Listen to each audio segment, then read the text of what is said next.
whatever, doing the film. But Kohli goes down the ground, Kohli goes out of the ground is really goosebumps. I don't know how many of you feel that, but it is true. And I've seen this, that what incredible it was. Anyways, I'm not going to talk to you about that to start with. Virat Kohli, how did he get initiated into playing sport? That's a question. Like, did you always want to become a cricketer, play sport, or it just got started? And it happened. Firstly, thanks for having me here. Hello to everyone. It's nice to see all of you. For me, sport happened very naturally. Ever since, and I've mentioned this many times, ever since I have any recollection of memories, I know that I've had the cricket bat in my hand. So where the influence came from, I have no idea. Like I can't claim that I saw my brother or my father involved in some activities. I just knew that I had a cricket bat in hand, and that's going back to the earliest memory I have. So I think it was, for me, it was meant to be. When I looked at a cricket bat, I knew that I wanted to have that bat in my hand and learn the skills that are attached to using that particular bat. So that's how my journey started. And then I used to watch a lot of games on TV, try to copy people who were playing, my heroes, try to copy their shots. And I was pretty decent at it. So there was a friend of mine who used to live in a housing society back then. So he actually told my father, why don't you enroll him? He's pretty good. He's able to copy the shots and play them almost the same way that these guys are playing. Then you should probably think of enrolling him into. So he asked me, do you want to learn this profession? So I said, yeah, I definitely do, and I love playing the sport. So that's how I got initiated into learning cricket in a cricket academy, which is still is called West Delhi Cricket Academy. I went there for the first time to learn, and I'm still with the same coach. So that's a brief start of my particular cricketing and sporting journey. Did anyone tell you, पढ़ाई करो, ये सब बंद करो, don't do this? ये सब बंद करो नहीं, and I have never had those kind of radical views in my house. Maybe in the school, people told you that you need to study more. No, so, I mean, I was pretty decent at studies. I mean, if I focused on studies, I was pretty good at it, except for math. I just don't understand math. I still don't. So I'm scared how am I going to teach anything to my daughter if she asks me questions. So that really scares me. Yeah, apart from math, I was decent at everything else. I didn't have enough time to do it, but when I did focus on it, I was pretty good. So I never had trouble at school. I was never, bunking classes. I was doing my work properly. Because my father was a lawyer. He used to practice law in the High Court, and he was pretty, not firm, but pretty clear on the fact that you have to study along with playing as well.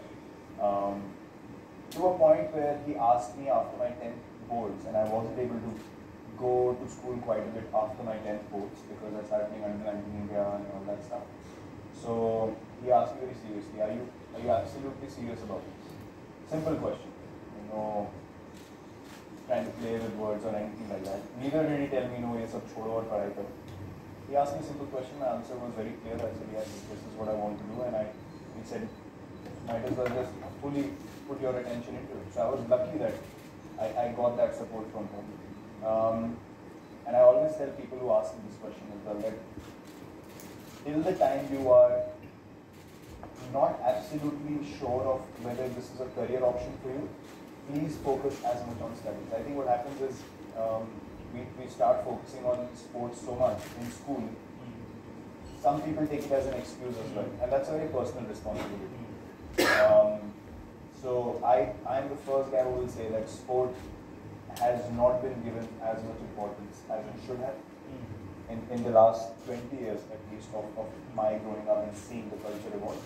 But at the same time, I've seen many people use that as an excuse, and today they are struggling because they were neither here nor there. Yeah. So one has to be honest with themselves and really say, am I willing to give all my time, absolute attention to this sport? Yeah. And if things don't work out, what is plan B? Yeah. So that awareness one needs to have. So I was pretty lucky that I was never forced into making any sort of choices. I was just asked the question and I gave my answer, and then it was my responsibility to follow it. Right. So while sports is not a digression, like how people think, but it also shouldn't be an excuse for not taking care of it. By the way, I don't know how many of you have practiced mark sheet for the board exam which is doing now. You have, yeah. And now you know why Virat is such a balanced, well-spoken guy. I mean, he always was. It's just that he's underplayed his academics so much that people thought otherwise. Now you know that why, when the mic is in front of you, this guy can speak. Very good, right? With 2 months of studying on that. I'm serious, that's all I studied, but my intention was fully into making sure that I prepare as much as possible. I think under the blanket of my so-called anger issues over the years, people have not paid attention to the other side of me. But that's what was on the surface. I didn't really, come to the surface as a person, so to speak. And you deal with insecurities and all that sort of stuff, and that cycle goes on. But today I'm very comfortable with who I am, where I am. So yeah, the natural self comes to the surface when I talk, and I guess people kind of connect. Oh, okay. I'm deviating a bit, but is that you see it as an anger, or when people are really passionate about something, when they really want something, emotions come to the fore, right? I mean, that's... Yeah, this is one of the things that I not found as a challenge, but I felt there was a constant pushback in the way that I portrayed myself. I was just being organic. If I was feeling insecure, it was shown.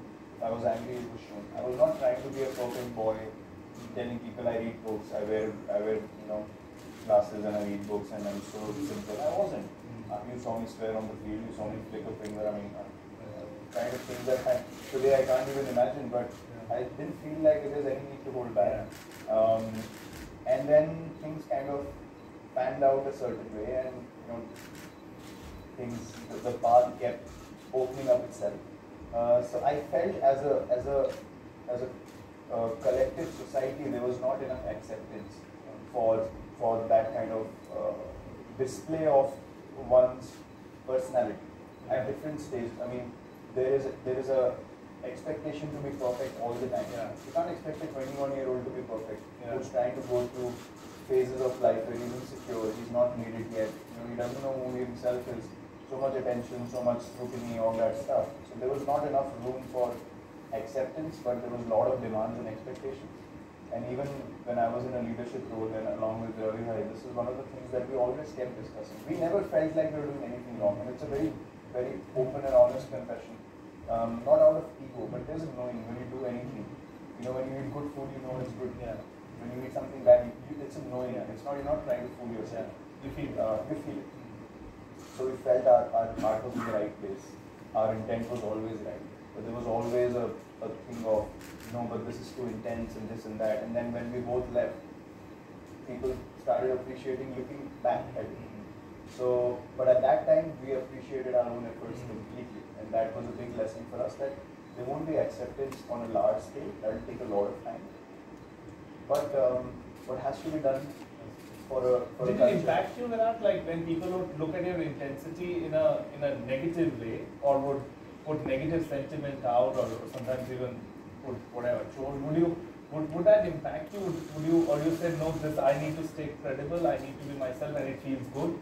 Is that how you saw it? So when I did things that I did, I never felt like what are people going to say. Never. I just did them. Afterwards, because of the constant interactions I had with press and post-match presentation, presenters, I just felt like there was always something else. Like if I didn't perform as a batter, there was, captaincy is okay, but what about batting? If I performed as a batsman and we lost, batting is okay, but what about captaincy? If everything was fine, but your behavior is not good. So I was like, well, I'm never going to be able to please everyone. So I thought, might as well just be myself, and even if I go down like this, at least I'll be okay with the fact that I did what I wanted to do. Yeah. And if people don't want to accept it at a large scale, that's okay. I've had a great, run, and and things have been wonderful. I can't complain. So I had to kind of accept a lot of things within myself, but that didn't mean that I stopped being who I am. I just didn't care about what people thought or if they accepted me. Right.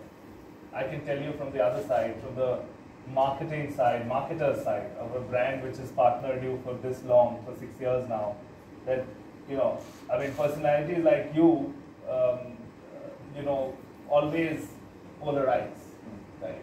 And I think, and that really helps. If I have to be very honest, because you get emotions out, good, bad, you get emotions out, and that's what is important. So for every, 1 billion Indians, 700 million would root for you, 300 million will not root for you and say, and it really works. And because you know what, people like you get the emotions out, which is all right for us. But yeah, I was quite pleasantly surprised with the song. I didn't expect you guys to make an anthem on my celebration. I was like, oh, this is a nice step forward. Let's go for it. But you know, to what you were saying, that you need to be credible, you need to work for yourself, and stay true to them. It's true for everyone. It's true for all of us. Yeah. So this is something that I learned through sport. And even the conversation that we're having about sport should be given importance. In no way or by no means are we saying that leave studying and take sports as a career. But what sport does is, if one really immerses themselves into sport, what sport taught me was to take a risk.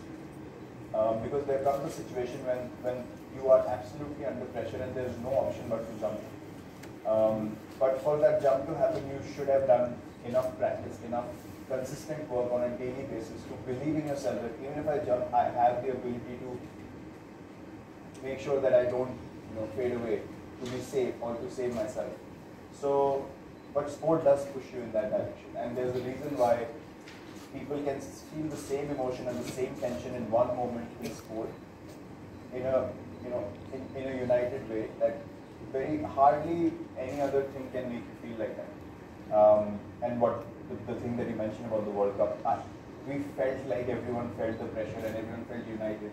Of course, there was the occasion as well, but that was one example, and I feel so grateful that I was part of that experience where everyone felt like they were together watching something and they felt the same emotions.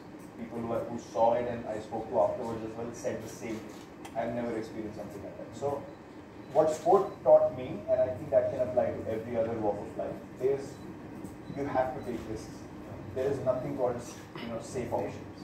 You can try and be safe for a certain amount of time, but at certain points in everyone's life, a huge amount of pressure is going to hit you. Yeah. You cannot run away from it. I haven't met a person who can claim that I've had a perfect life, I've had no pressures, no situation where I had to take a call where things could have gone absolutely one way in a negative sense. But then I came out 2 months later and I felt like that was the best decision of my life. I haven't met any person. I mean, if there is someone, I would love to meet them and know what that life is like, but I haven't, till now I haven't faced many challenges. The only option I had was to follow my heart and make a decision and not care about whether I'm going to succeed or fail. And every time I've done that, I have come out as a better person and things have turned out well. There is nothing called absolute safety. I haven't experienced that. So sport has taught me that, which can apply to every other walk of life as well. But you need to be absolutely involved in what you do. For me, I love playing cricket. So when I love something, I give my life to it. If you're that good at what you want to do, give your life to it. That's all I tell people. Don't be in between, because then you will want to work hard and make sure you do everything that's required to be able to succeed in that, or to do justice to the decision that you make. Right? So it is not a forced decision. Right? And this is what sport has taught me. That you go beyond your limits to do something for something that you love. Whether it's your sport, whether it's your life partner, the person that we love, we go beyond our limits to do anything for them. The main focus is love. So find out what you actually love and go for it with absolute love. Right. That's a fantastic message.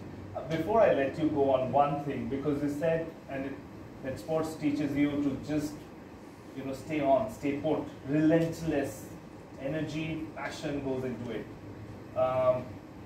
2020, 2021, we all were waiting, and Melbourne happened.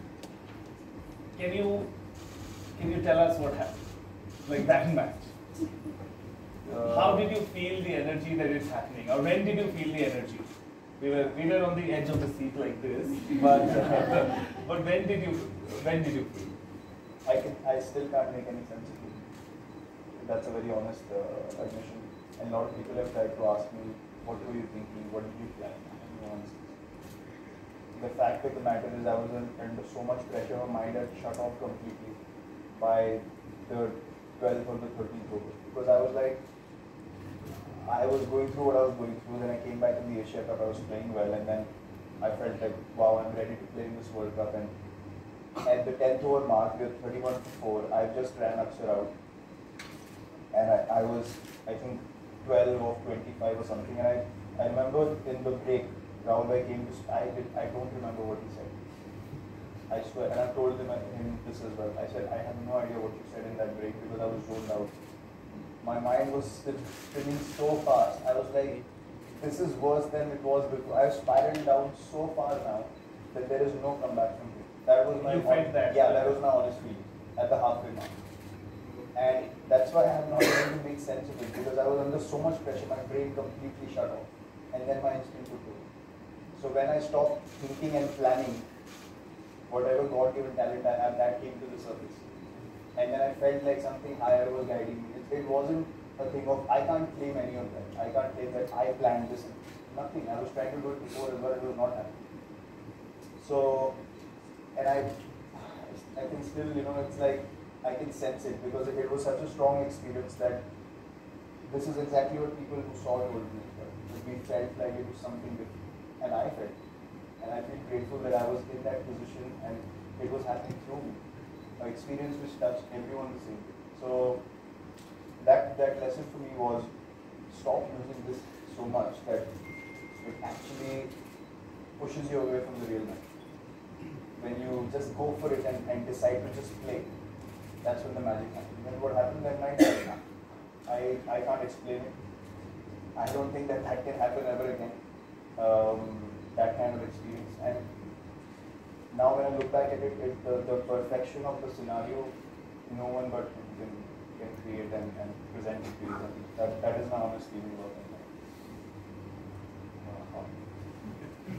Wow.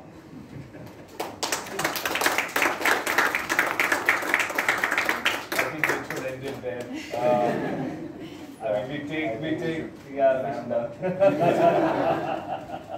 So, I mean, you kind of rubbed on that feeling to us, so I'm sure all of us are feeling that. Thank you, Virat. Pleasure. It's been a pleasure having you as a brand partner, and of course, having you as a fan.